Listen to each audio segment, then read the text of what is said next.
मित्रों नमस्कार। आज के सत्संग में आइए कपिल गीता का श्रवण करें। यह भाग श्रीमद् भागवत की तीसरे स्कंद के अध्याय 25 से 33 में दिया गया है। कहा जाता है कि भगवान कपिल ने अपनी माता देवहूति को ब्रह्म ज्ञान का उपदेश दिया। बृहद है, लेकिन यहाँ पर संक्षेप में हम उस ब्रह्म ज्ञान को सुनेंगे। जो मित्र नए हों वो कृपया चैनल को सब्सक्राइब कर दें, शेयर कमेंट भी करें, ताकि यह ब्रह्म ज्ञान हर व्यक्ति को उपलब्ध हो सके। तो भगवान कपिल ने कहा, माता जी, आध्यात्म योग ही परम कल्याण का मुख्य साधन है। वही दुख सुख की सर्वथा निवृत्ति हो जाती है। बंधन मोक्ष का कारण मन ही है। मन यदि विषयों में आसक्त रहा तो बंधन, और परमात्मा में आसक्त रहा तो मोक्ष। श्री हरि की भक्ति सकल मंगलों को देने वाली है। संग ही बंधन का कारण है। जो मुझे ही सर्वस्व मान शरणागत हो जाता है, मनमना हो जाता है, उसे संसार के ताप कष्ट नहीं देते। सज्जन संग और मेरी कथा के श्रवण से सारी बाधाएं समाप्त हो जाती हैं। भगवान की भक्ति अहेतुकी मुक्ति से भी बढ़कर है। मेरी भक्ति साधक के न चाहने पर भी परम पद दिला ही देती है। भक्ति से साधक मेरे धाम को प्राप्त हो जाता है। उसे सारी सिद्धियां निधियां मिल जाती हैं। हालांकि वह इनको चाहता नहीं है। जो भक्ति करते हैं, मुझे ही नमन करते हैं, अनन्य भक्त को मैं मृत्यु संसार सागर से पार करा देता हूँ। मेरे अतिरिक्त किसी का सहारा उसे मृत्यु के भय से मुक्त नहीं कर सकता। संसार में सबसे बड़ा कल्याण का मार्ग यही है कि तीव्र भक्ति योग से साधक का मन मुझ में लगकर स्थिर हो जाए। भगवान कपिल ने आगे कहा कि आत्मदर्शन अर्थात सेल्फ रियलाइजेशन से रूप ज्ञान ही मोक्ष का कारण है। यही अहंकार का छेदन कर सकता है। यह आत्मा ही पुरुष है। माया के कारण पुरुष अपने स्वरूप को विस्मृत कर गया। मोहित होने के कारण प्रकृति में होने वाले कार्यों का वह स्वयं को कर्ता मानने लगा। इस कर्तापन के कारण ही उसे मृत्यु रूप बंधन एवं परतंत्रता की प्राप्ति हुई। वह पुरुष प्रकृति से परे है, फिर भी माया से प्रकृतिस्थ हो रहा है। इसीलिए यह सुख दुख भोगने में कारण है। प्रकृति जो तीनों गुणों अव्यक्त, नित्य और कार्य कारण रूप है तथा स्वयं निर्विशेष होकर भी संपूर्ण विशेष धर्मों का आश्रय है, ऐसे उप प्रधान नामक तत्व को प्रकृति कहते हैं। प्रकृति का कार्य है 5 महाभूत, 5 तन्मात्रा, 4 अंतःकरण, 10 इंद्रियां। इस तरह 24 तत्वों के समूह को प्रकृति का कार्य कहते हैं। जो भगवान हर जीवों में जीव रूप से और बाहर काल रूप से व्याप्त है, वे भगवान ही 25वें तत्व हैं। भगवान ने अपनी माया से महत्तत्व उत्पन्न किया। महत्तत्व अर्थात अभूतपूर्व प्रकाश या ज्ञान। इस प्रकाश ने प्रलयकालीन अंधकार को समाप्त कर दिया, अर्थात मोह अज्ञान समाप्त हो गए। स्वस्थ शांत चित्त ही भगवान की प्राप्ति का स्थान है। यही महत्व है। इसी को वासुदेव भी कहते हैं। महत्त्व के विकृत होने पर अहंकार पैदा हुआ। इसी अहंकार से मन, इंद्रियां और 5 महाभूत उत्पन्न हुए। शरीर क्षेत्र और आत्मा क्षेत्रज्ञ है। भक्ति, वैराग्य और चित्त की एकाग्रता से उत्पन्न ज्ञान के द्वारा उस क्षेत्रज्ञ को इस शरीर में जानकर उसी का चिंतन करना चाहिए। भाव है कि जब श्वास अंदर गई तो सो और बाहर आई तो हम, ऐसे श्वासानुश्वास को दृष्टा भाव से देखते देखते मन एकाग्रता को प्राप्त हो जाएगा। तब न संकल्प होगा न विकल्प। ऐसी स्थिति से युक्त चित्त ही वासुदेव जी के निवास का स्थान है। भगवान कपिल ने आगे कहा, माताजी, आत्मा शरीरस्थ है, पर वह सुख दुख आदि धर्मों से लिप्त नहीं होता, क्योंकि वह स्वभाव से निर्विकार, अकर्ता, निर्गुण है। किंतु वही आत्मा जब प्रकृति के गुणों से अपना संबंध स्थापित कर लेता है तो अहंकार से मोहित हो मैं करता हूँ ऐसा मानने लगता है।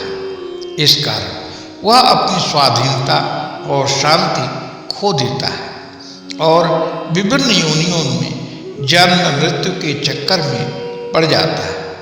यह चक्र चलता रहता है।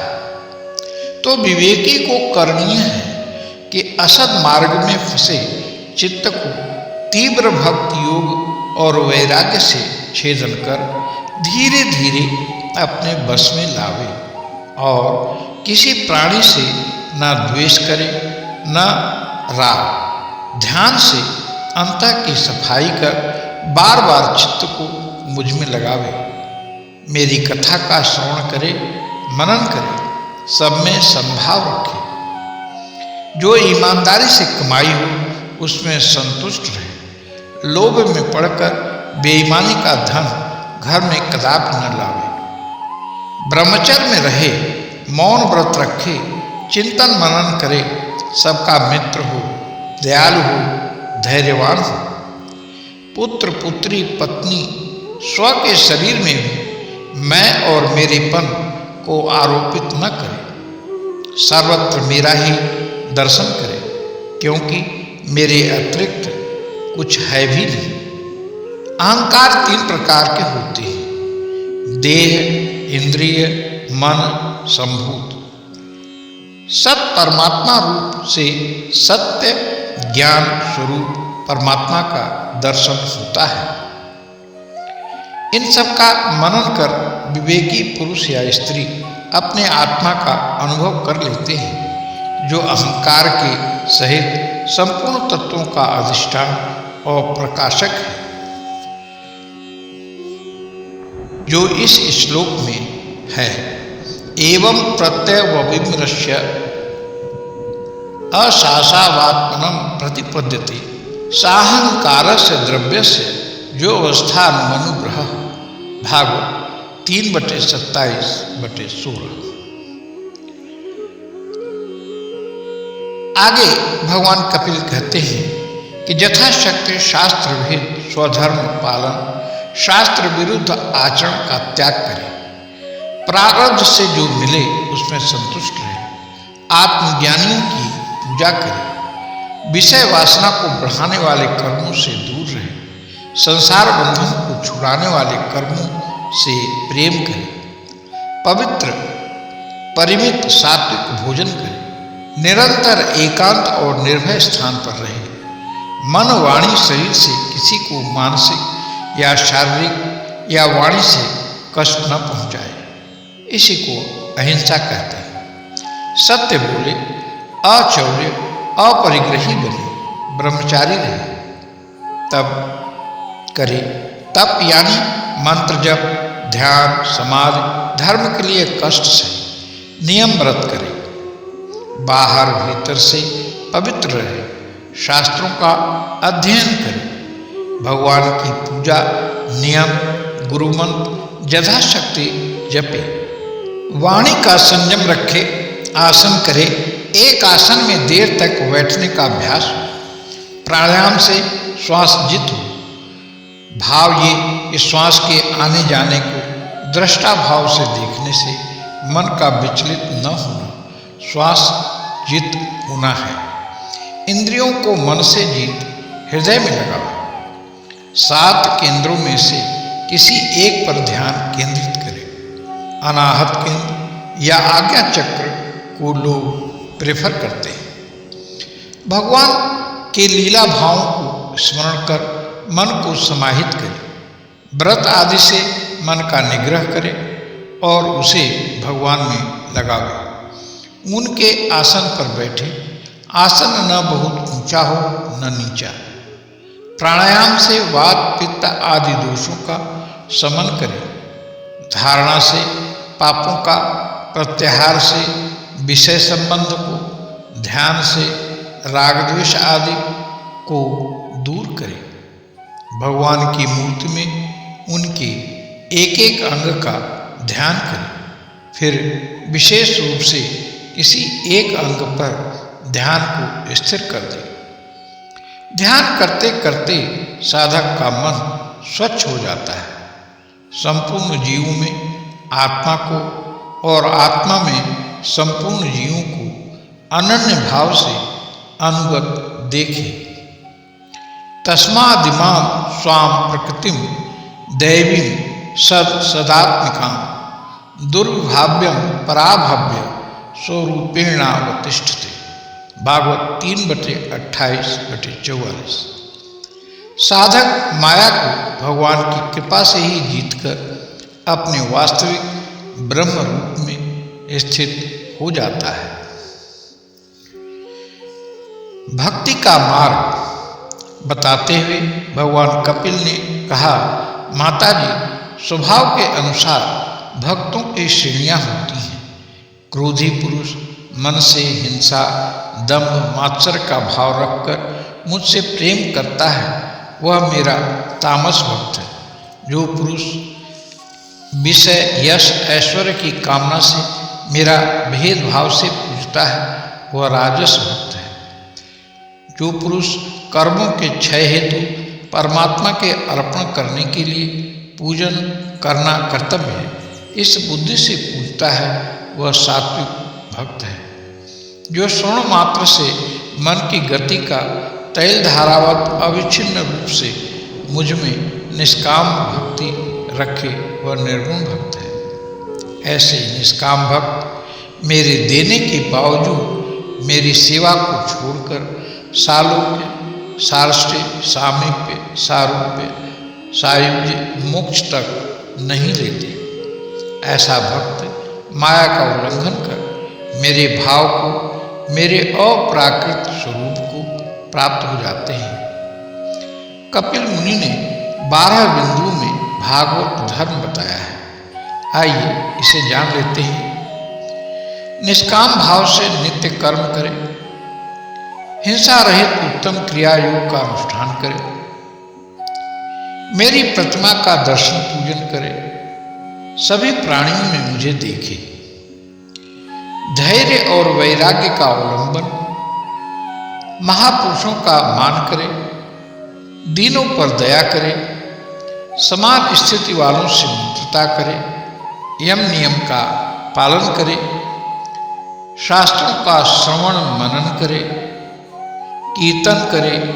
सरलता सत्संग अपनाए। अहंकार का त्याग करे। इन भागवत धर्मों के आचरण से मन शुद्ध हो जाता है और मेरे में लग जाता है। यह अविनाशी काल स्वयं अनादि किंतु दूसरों का आदि करता है, यानी उत्पादक है। स्वयं अनंत है पर दूसरे का अंत करने वाला है। जन्म, पालन और संहार सब करता है। सो अनंतो अंतकारः कालो अनादिरादि कृतव्ययः जन्म जनीन जन यद मारे मृत्युनांतक। भागवत का 3रा स्कंद 29वां अध्याय श्लोक 45। निष्कर्ष है कि विवेकवान को चाहिए कि मायातीत भगवान जो ब्रह्मा विष्णु रुद्र अनेक नामों वाला अनेक रूपों वाला है, पर अदृश्य है, वाणी और नेत्रों से दूर है, उसे विवेक ज्ञान से जाने और उस महाकाल को भागवत धर्म के द्वारा पूजन करे। ऐसा करने से उस भक्त को काल का भी भय नहीं रहता। तो अभी तक हमने देखा कि जो लोग भक्ति मार्ग और भागवत धर्म का आचरण करते हैं वे मुक्त हो जाते हैं। आगे जब जीव भगवत विमुख हो जाता है तो उसे दुख ही दुख उठाने पड़ते हैं, विभिन्न योनियों में भ्रमण करता रहता है। जीव जो भी सुख इच्छा से उत्पन्न करता है, काल भगवान उसे नष्ट कर देते हैं। वह जिस भी योनि में जाता है स्वयं को सुखी मान लेता है, विरक्त नहीं होता और ये श्रृंखला चलती रहती है। जीव संसार की चिकनी चुपड़ी बातों में फंस जाता है, फिर महान संकट को प्राप्त होता है। सारा जीवन परिवार की सेवा में बीत जाता है। बूढ़ा होने पर जब वह धन नहीं कमा पाता तो उसके सगे संबंधी उससे नाता तोड़ लेते हैं। उसे दुत्कार मिलती है पर फिर भी आसक्ति नहीं छूटती। मृत्यु के समय घोर कष्ट होता है, गला अवरुद्ध हो जाता है, परिजनों से चाह के भी वह कुछ कह नहीं सकता। कर्ण के अवरुद्ध होने से सुन भी नहीं पाता, अश्रु गिराता रहता है। इतने में उसे यमदूत दिखते हैं जो उसकी सूक्ष्म शरीर को स्थूल से खींचते हैं और इसे लेकर यमपुरी को चल देते हैं। अनेक कष्टों को सहता हुआ वह जीव 99,000 जीवन की दूरी कुछ ही पलों में तय कर लेता है। यमपुरी में नाना प्रकार के कष्ट सहता रहता है। यह भी कहते हैं कि नरक स्वर्ग सब यही है, जीव भोगता है। भोग योनियों में जाकर कृत कर्मों का फल भोगकर उसे मानव शरीर मिलती है ताकि अपना भविष्य सुधार सके। इसी को इस श्लोक में कहा गया है, अधस्तान नरलोकस्य यावतीर्यातनादय क्रमशः समनुक्रम्य पुनरवाब्रजे शुचि। भागवत 3/30/34। भगवान कपिल ने आगे कहा कि मनुष्य योनि में माँ के गर्भ में यातना सहता है, उदर में कुछ भी कर सकने में असमर्थ होकर बहुत सारे कष्ट सहता है। माँ के गर्भ में 1 माह में सर, 2 में हाथ पांव, 3 मास में नख, रोम, अस्थि, चर्म, लिंग आदि बन जाते हैं। 4 मास में मांस और 7 धात्में, 5वें में भूख प्यास लगने लगती है।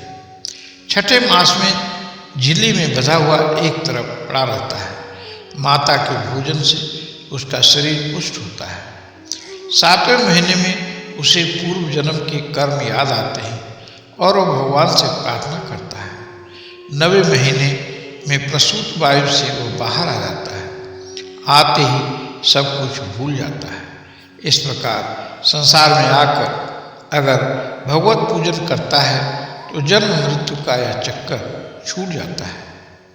कपिल भगवान के इस उपदेश को सुन देवहूति को बड़ा संतोष हुआ। उपदेश के बाद कपिल जी गंगा सागर की तरफ तप हेतु चले गए। कुछ समय बाद देवहूति समय पाकर शरीर को छोड़ भगवत पद पा लिया। कपिल जी का आश्रय बंगाल में आज भी लोग जाकर दर्शन करते हैं। तो निष्कर्ष है, स्वयं को अधोगति में जाने से बचा लो। जो इदम अनुशृणोति जो विधत्ते कपिल मुने मतमात्मयोग गुह्यम भगवते कृतधि सुपर्णकीता उपलभते भगवत तत्पदारविंद। 3/33/37। यह कपिल मत गूढ़ है। जो लोग इसका श्रवण मनन चिंतन करते हैं वर्णन करते हैं, सुनते हैं और दूसरों को सुनाते हैं, वह भगवान गरुड़ध्वज की भक्ति से युक्त होकर शीघ्र ही श्रीहरि के चरणारविंदों को प्राप्त कर लेते हैं। हरि ओम तत्सत, हरि ओम तत्सत, हरि ओम तत्सत। सर्वे भवन्तु सुखिनः, सर्वे सन्तु निरामया, सर्वे भद्राणि पश्यन्तु, मा कश्चित् दुःखभाग् भवेत्। श्री कृष्णार्पणम्।